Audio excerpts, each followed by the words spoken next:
1772, Voyager and Laplace coined the term oxygen.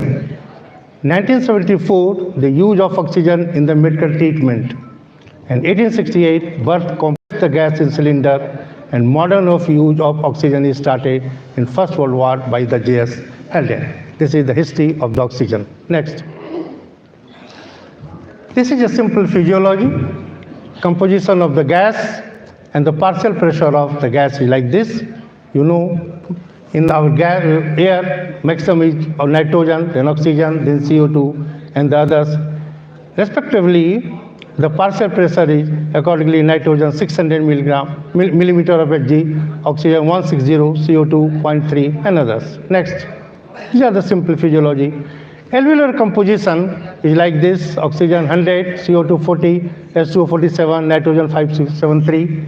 Next, we are not going to give in detail. And here there is an exchange between the oxygen from the alveoli to the pulmonary capillaries. Next. Now, we will start from here. Oxygen is carried in the two forms. From here, we start. First, in combination with the Hb, hemoglobin, that you know, and second one is in the dissolved state. According to Henry's law, amount of oxygen dissolved in the plasma depends upon the partial pressure of the gas. In normal condition, PO2 of 100 milliliter of Hg, only the 0.3 ml of the oxygen is carried in the dissolved state. When the PO2 will rise, the amount of oxygen dissolved in the blood is raised. This one is very important. Capacity of the hemoglobin to carry the oxygen is limited. It carries the fixed amount of the oxygen from the lungs to the tissue. But the amount of the dissolved amount of the oxygen may vary. Now, this oxygen is utilized by the tissue for the metabolic and enzymatic process, you know. When the amount of the dissolved oxygen is more, tissue utilizes dissolved oxygen first. This one is very important. If the demand of the tissue is fulfilled by the dissolved oxygen, then no O2 is extracted from the Hb. In this condition, no free hemoglobin remains available to carry the carbon dioxide from the tissue. And this leads to the accumulation of the carbon dioxide at the tissue level, and this causes the hypercapnia at the tissue. Next. Conditions of the increased PO2. When we give the hyperbaric oxygen, when the concentration of the oxygen is increased in inspired air, delivery of 100% oxygen may increase the PO2 more than 700 millimeter of the Hg. Amount of the dissolved oxygen in this case may go more than the 2 ml per 100 ml of the plasma. Just we can see, if we increase the concentration or the pressure of the oxygen, amount of the dissolved oxygen in the blood will be more, and the tissue will utilize this dissolved oxygen first and will left the oxygen carried by the hemoglobin, and naturally the carbon dioxide will not be extracted from the tissue. Next, effect of the increased O2. When the utilization of the O2 is less than the supply, a series of the toxic effect of the oxygen ensues, and there is a formation of the free radical. Next, in clinical settings, oxygen is mainly delivered into the two forms. First, very high concentration for the short term and longer concentration for the prolonged period. On above basis, the delivery of the two types of the toxicity may develop. First is the acute toxicity, second one is the chronic toxicity. Next, early manifestations are variable. Twitching of the perioral and small muscle of the hand, peripheral vasoconstriction due to the hyperoxia, facial pallor, twitching of the diaphragm, cogwheel breathing. Next, delayed toxicity may be the nausea, vertigo, altered behavior, clumsiness, convulsion. Peculiarity is that the patient has no memory of the crisis. Neurogenic pulmonary edema concomitant with convulsion is also reported when we give the oxygen, higher amount of oxygen for the prolonged period. Next, pulmonary toxicity. This is known as the Smith effect. This is very important. occurs after a prolonged period of the oxygen delivery. In normal human, first sign of toxicity reported after 10-hour exposure of the pure oxygen at 1 atmospheric pressure. Next, pathophysiology of pulmonary toxicity. Higher concentration of oxygen causes damage of the pulmonary epithelium. Inactive surfactant inactivate the surfactant, causes intraalveolar edema, interstitial thickening and fibrosis, and may cause the atelectasis. Next, clinical feature of the pulmonary toxicity are maybe the trachobronchitis. It may give the feature of the ARDS and pulmonary interstitial fibrosis. Next, ocular effect of the oxygen toxicity, you know very well.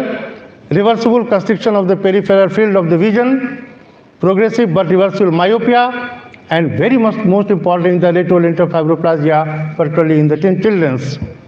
Prevalence of the ocular effect is more when the oxygen is delivered through the tent rather than by the mask. Next, longest retrolental fibroplasia, it is the longest single cause of the blindness in the children below 6 months of age. Cause is liberal administration of the oxygen of more than 40% concentration for a prolonged period of 1 to 2 days. In neonates, this concentration may cause intracranial hemorrhage or the chronic lung disease. Next, pathophysiology. Rectal vessel continue to grow after the birth. High oxygen causes vasoconstriction. When O2 is withdrawn, there is regeneration of the vessel, and these vessels extend into the vitreous beyond the retina. Dilatation and rupture of the vessel, vitreous or retinal hemorrhage, fibrosis, erosion, retinal detachment, and the blindness.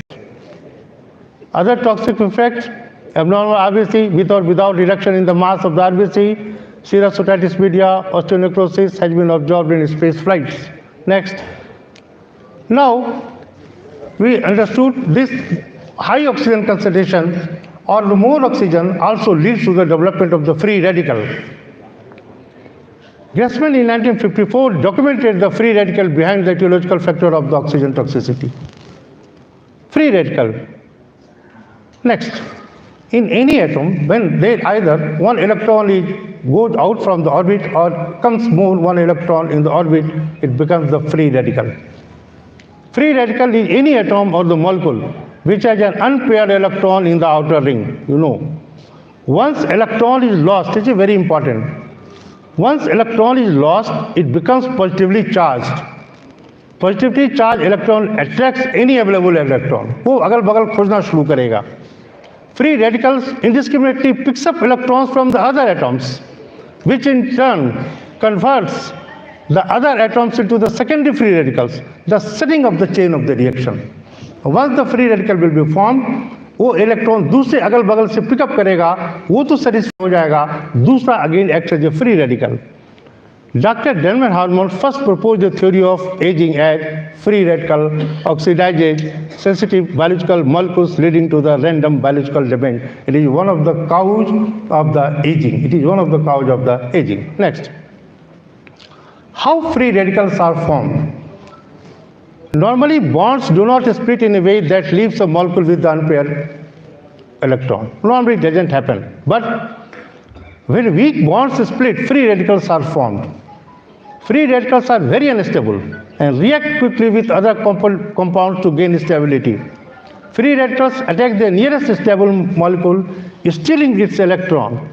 And when the attacked molecule loses its electron, it becomes a free radical itself, beginning at the chain of the reaction. Next, how in the normal physiological condition, how this free radical is formed and how it is utilized, we will see here. During metabolism, oxidation of the food stuff is likely a controlled fire, but can also let sparks fly. There is a certain display of electron molecules. These sparks in this analogy are free electrons escaping the transport system. These unpaired electrons readily form the free radical. By immune system, cells to neutralize the viruses and the bacteria. This is also important in our biological processes. Environmental factors such as the pollution, radiation, cigarette smoking, herbicides can also form the free radicals. But by autooxidative reaction, free radicals are also formed. Next. Electron transport chain utilizes oxygen to generate energy in the form of the ATP. Oxygen acts as the terminal electron acceptor within the ETC. 2 to 5% of the total oxygen intake during both rest and exercise have the ability to form the highly damaging superoxide radical via the electron escape. Next, radical formation in the neutrophil. NADPH oxidase is activated, and then products of the toxic oxygen molecule you see here. This is the form, the 2O2. This is the free radical, and it causes the damage of the bacteria or the viruses. Next, conditions of the formation of the free radical. Again, here we come. Hyperbaric oxygen, accumulation of the excess CO2, activated granulocytes when more oxygen is carried in the dissolved state, infections, stagnation of the blood supply, less utilization of the oxygen by the tissue, refractive shock, injured vessel facilitates the adherence of the neutrophil and release of the oxygen free radical. Next, free radicals in man. Numerous types of the free radicals are found within the body. Most common are the superoxide anion, hydroxyl radical, singlet oxygen, and hydrogen peroxide. Next, free radical in man. Superoxide anions are formed when oxygen acquires an additional electron. Within the mitochondria, oxygen is continuously being formed. Hydroxyl radical, short-lived but most damaging. Interaction of copper or iron and H2O2 produces the hydroxyl ion. Hydrogen peroxide can be converted to the highly damaging hydroxyl radical or to be catalyzed and exercised harmlessly as the water. Singlet oxygen is not a free radical and acts as a catalyst for the free radical formation. It interacts with the other molecules, leading to the formation of the new free radical. Next, effect of the free radical. What it does, what are the benefits and what are the harms? What is the simple benefit is this. This causes the damage of the bacteria and the viruses. It is one of the mechanisms to kill the bacteria and viruses by the innate property of the body. Free effect of the free radical. It causes the lipid peroxidation, inhibit nucleic acid synthesis, inhibit the protein synthesis, and inhibit cellular enzymes. Next, mechanism of the damage. How it causes the damage? In oxidation, electrons are removed, and in reduction, electrons are added, you know. During oxidation of the foodstuffs, free electrons escaping the transport system and form the free radical, you know. The free radical now goes and steals an electron from the other molecule, you know. It becomes satisfied, but now the victim molecule has become a free radical. This goes on for quite some time. Next, the unsaturated lipid molecules of the cell. Membranes are particularly susceptible to this damaging free radical process and readily contribute to the uncontrolled chain reaction. Oxidative damage can lead to a breakdown or even the hardening of the lipid. You know, cell membranes are formed by the two layers of lipid, one layer of proteins. It causes the breakdown or the hardening of the cell membrane. In the cell wall, it is hardened, called the lipid peroxidation. Then it becomes impossible for the cell to properly get its nutrients, get signals from the other cell to perform an action, and finally it dies. Next, mechanism of the damage. Polyunsaturated fatty acids are abundant in cellular membrane and in low-density lipoproteins. A free radical prefers to steal electron from the lipid membrane of the cell, initiating a free radical attack on the cell known as the lipid peroxidation. Next, in addition to the cell wall, other biological molecules including the DNA, RNA, and protein enzymes are also susceptible to the damage. The primary site of the free radical damage is the DNA found in the mitochondria. Extensive DNA damage accumulates over the time and shuts down the mitochondria, causing the cells to die and the organism to age.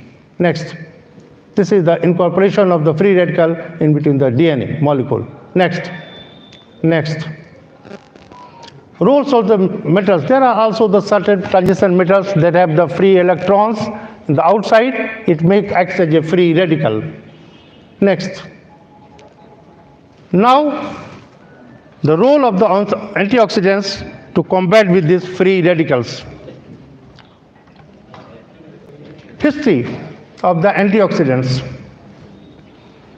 In the late 19th and early 20th century, antioxidants were used to prevent the metal corrosion, the vulcanization of the rubber, and the polymerization of the fuels in the internal combustion engines. In biology, It was used in preventing the oxidation of the unsaturated fat, which is the cause of their acidity.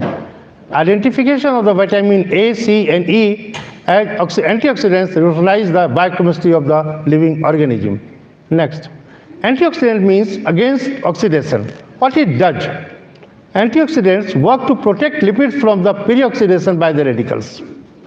Antioxidants are effective because they are willing to give up their own electrons to free radicals. When a free radicals gain the electron from an antioxidant, it no longer needs to attack the cell, and then the chain reaction of the oxidation is broken down. It is the difference between the antioxidant.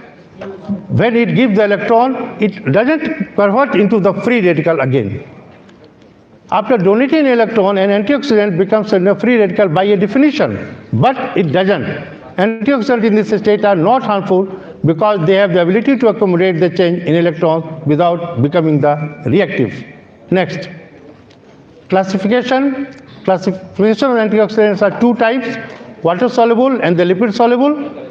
Water-soluble antioxidants react with the oxidants in the cell cytoplasm and the blood plasma. Lipid-soluble antioxidants protect the cell membrane from the peroxidation. Next, availability of antioxidants. These compounds may be synthesized in the body or obtained from the diet. Glutathione or ubiquinone present within the cell, uric acid distributed throughout the body. Production by any one antioxidant depends on its concentration and its reactivity towards the particular reactive oxygen species. Some compounds chelate transition metals and prevent production of the free radicals in the cell. Transferrin and ferritin, selenium, and the zinc are the commonly referred to as antioxidant nutrients. These chemicals elements have no antioxidant action but are required for the activity of some antioxidant enzymes. Enzymes that act as an antioxidants are the superoxide dismutase, catalase, and peroxyredoxins. Next, superoxide dismutase. Next, superoxide dismutase is a very common and important enzyme present in our body. This enzyme is present in the cell and the extracellular fluids. This enzyme contains metal ion and as a cofactor like the copper, zinc, magnesium, or the iron. In humans, the copper, zinc, SOD is present in the cytosol. Magnesium is present in the mitochondria. SOD in extracellular fluids contain the copper and zinc in its active sites. Superoxide has the fastest turnover number and it outcompetes the damaging reactions of the superoxide. Next. Catalase, conversion of the hydrogen peroxide to water and the oxygen. Peroxyredoxins are peroxidases catalyze the reduction of the hydrogen peroxide, organic hydroperoxidase, and the peroxynitrate. Next, glutathione, it found in the body itself, synthesized in the cell, one of the most important cellular antioxidants, particularly in the liver, and are served as the detoxification of the metabolism. Next, glutathione system, glutathione reductase, glutathione peroxidase, glutathione S transferase. Glutathione peroxidase contains 4 selenium cofactors. It catalyzes the breakdown of the hydrogen peroxidase and organic hydroperoxidase. Next, melatonin. It is very important. It is a powerful antioxidant that can easily cross the cell membrane and cross the blood-brain barrier. Melatonin, once oxidized, cannot be reduced to its former state. Therefore, it has been referred to as a terminal antioxidant. Next, vitamin E. These are the antioxidants. Alpha tocopherol, primary defender against the oxidation. Lipid-soluble antioxidants protect cell membrane against the oxidation by reacting with the lipid radicals produced in the lipid peroxidation chain reaction. The oxidized alpha tocopherol radical recycled back to the active reduced form. Its daily recommended dose is a 15 intensive unit per day in man and 12 intensive units for women. Next, ascorbic acid and vitamin C. We have taken so many antioxidants like this E, C, A, not synthesized in the humans and must be obtained from the diet. Ascorbic acid is a reducing agent and can reduce thereby neutralizes the reactive oxygen species such as the hydrogen peroxide. Ascorbic acid is also a substrate for the antioxidant enzyme ascorbate peroxidase. also helps to return the vitamin E to its active form. A recommended dose is the 60 milligram per day, but intake above the 2000 milligram may be associated with the adverse side effects in the some individuals. Next, performance in general. In general, antioxidants supplements have not been shown to be useful as performance enhancer. The one exception to this is the vitamin E, which has been shown to be useful in athletes exercising at the high altitudes. Next, how much is enough?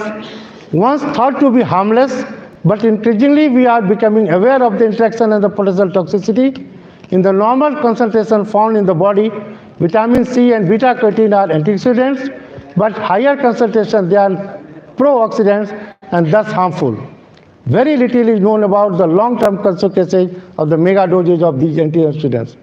The body's finely tuned mechanisms are carefully balanced to withstand a variety of the insults. Taking chemicals without a complete understanding of all or of these effects may disturb this balance. Next. When the oxygen-free radicals swamps over the enzymes and antioxidants activity present in the body, free radicals accumulate to age and the disease and finally the death. Next. Recommendations regarding the oxygen and the other things.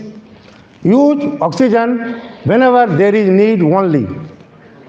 Try to keep the concentration below 40%. Try to withdraw oxygen as soon as possible. Follow a balanced training program.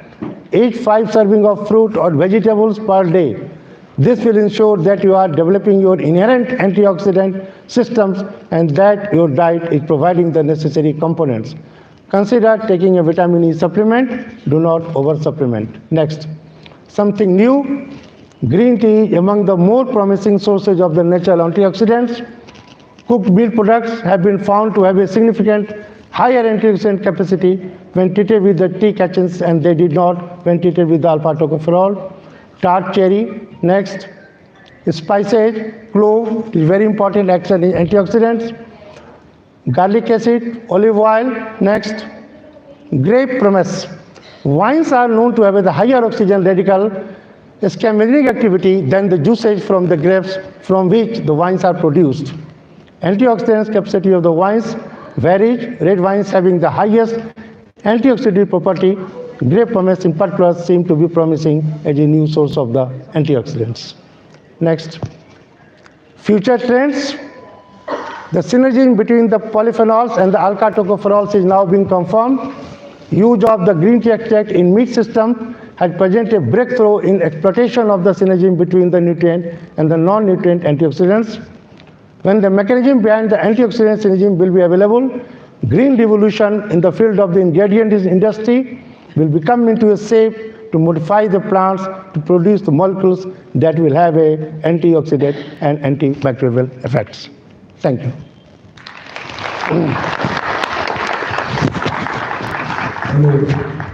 Thank you, Dr. Shri.